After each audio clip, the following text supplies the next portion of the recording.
ಅಸ್ಸಲಾಮು ಅಲೈಕುಂ ವರಹಮತುಲ್ಲಾಹಿ ವಬರಕಾತು. ಆದ್ಮೇಲೆ ಇವತ್ತು ಬೆಳಗಿನಿಂದ ಇಷ್ಟರ ತನಕ ಹಲವು ನಮ್ಮ ಸಹೋದರರ ಕಾಲ್ನ ಮೇಲೆ ಕಾಲ್. ಇದೇ ಥರ ನಾವು ಝೊಹರ್ ನಮಾಜ್ ಮಾಡಲಿಕ್ಕೆ ಹೋಗಿದ್ದೆ. ಆ ನಮಾಜ್ನ ನಂತರವೂ ಅದೆಷ್ಟೋ ಸಹೋದರರ ಒಂದೇ ಪ್ರಶ್ನೆ, ಮೌಲಾನರವರೇ, ನಾವು ಅರ್ಫಾ ದಿವಸದ ಉಪವಾಸವನ್ನು ನಾಳೆ 27 ಮೇ ಬುಧವಾರ 2026ಕ್ಕೆ ಯಾಕೆ ಇಡಬೇಕು? ಯಾಕೆಂದರೆ 26 ಮೇ 2026 ಇವತ್ತು ಅರ್ಫಾ ದಿವಸ ಸೌದಿಯಲ್ಲಿ. ಹೀಗಿರುವಾಗ ನಮ್ಮ ನಾಳಿನ ಉಪವಾಸ ಅದು ತಪ್ಪಲ್ವಾ ಅಂತ. ಆದ್ಮೇಲೆ ಅವರ ಪ್ರಶ್ನೆ ಸಹಜವಾದದ್ದು ಪ್ರಶ್ನೆ, ಇದರಲ್ಲಿ ಯಾವುದೇ ಸಂಶಯ ಇಲ್ಲ.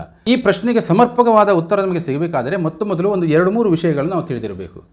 ಯಾಕೆಂದರೆ ನಾವು ಮೊದಲಿಂದಲೂ ಜಿಲ್ಹಿಜ್ನ 9ನೇ ತಾರೀಕಿಗೆ ಅರಫಾ ಮೈದಾನದಲ್ಲಿ ಲಕ್ಷಾಂತರ ಹಾಜಿಗಳು ಬಂದು ಅಲ್ಲಿ ಸೇರುತ್ತಾರೆ. ಇದಕ್ಕೆ ನಾವು ಯೌಮೆ ಅರಫಾ ದಿವಸ ಎಂದು ಹೇಳುತ್ತೇವೆ. ಅದು ನಮಗೆ ಗೊತ್ತಿರುವಂಥ ಮಾತು.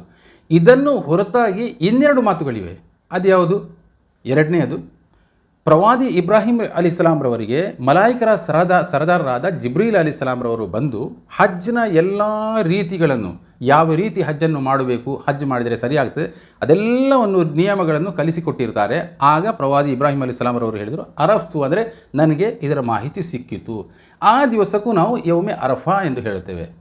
ಮೂರನೇದಾಗಿ, ಪ್ರವಾದಿ ಇಬ್ರಾಹಿಂ ಅಲಿಸ್ಲಾಂರವರು ಒಮ್ಮೆ ಕನಸಿನಲ್ಲಿ ನೋಡಿದರು, ನಾನು ನನ್ನ ಮಗನಿಗೆ ಸ್ವಂತ ಕೈಯಾರೆ ಏನು ಮಾಡ್ತಾನೆ, ಜಿಬಾ ಮಾಡ್ತಾ ಇದ್ದೇನೆ.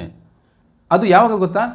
ಹಬ್ಬದ 2 ದಿವಸ ಮುಂಚೆ, ಜಿಲ್ಹಿಜ್ನ 8ನೇ ತಾರೀಕು. ಆಗ ಸ್ವಲ್ಪ ಸಂಶಯ ಆಯಿತು ಅವರಿಗೆ, ಇಬ್ರಾಹಿಂ ಅಲಿಸ್ಲಾಂರವರಿಗೆ. ಪುನಃ 9ನೇ ತಾರೀಕು ಜಿಲ್ಹಿಜ್ನ 9ನೇ ತಾರೀಕು ಅಂದರೆ ಹಬ್ಬದ 1 ದಿವಸ ಮುಂಚೆ ಪುನಃ ಅದೇ ಕನಸನ್ನು ಕಂಡರು. ಆಗ ಅವರಿಗೆ ಸಂಪೂರ್ಣವಾಗಿ ಮನಸ್ಸಿಗೆ ಸಮಾಧಾನ ಆಯಿತು, ಇದು ಅಲ್ಲಾಹನ ಕಡೆಯಿಂದ ಅವತೀರ್ಣವಾದಂತಹ ಒಂದು ಆದೇಶ.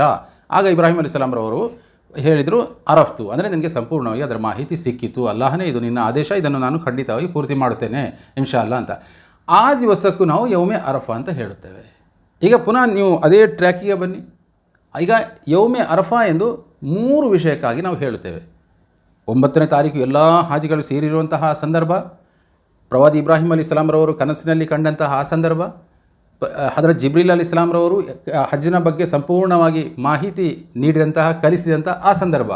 ಈ 3ಕ್ಕೂ ಯೌಮೆ ಅರಫಾ ಅಂತ ಹೇಳುತ್ತೇವೆ.